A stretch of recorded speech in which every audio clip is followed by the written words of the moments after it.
তারেক রহমান দেশে আসলে লক্ষ লক্ষ লোক ভিড় করবে, খালেদা জিয়ার জন্য লক্ষ লক্ষ কর্মী ভিড় করবে, দেখতে যাবে, তার জানাজায় উপস্থিত হবে, সবই ঠিক আছে।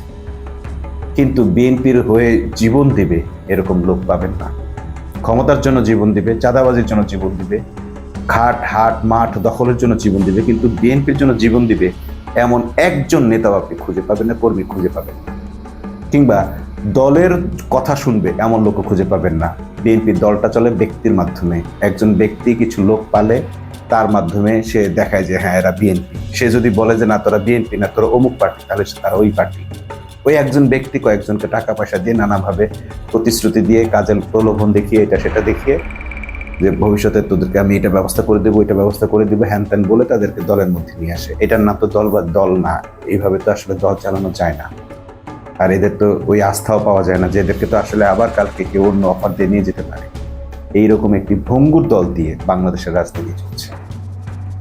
বাংলাদেশের রাজনৈতিক দলগুলোকে রাজনৈতিক কার্যক্রমে স্বচ্ছতা এনে সুন্দরভাবে একটি দল পরিচালনা করা ছাড়া, রাজনৈতিক সংস্কার ছাড়া এই কালচার পরিবর্তন করা সম্ভব হবে না। আর যদি রাজনৈতিক দলের এই কালচারটা পরিবর্তন করা না যায়, তাহলে রাজনৈতিক দলগুলোর এই খুনোখুনি বন্ধ হবে না।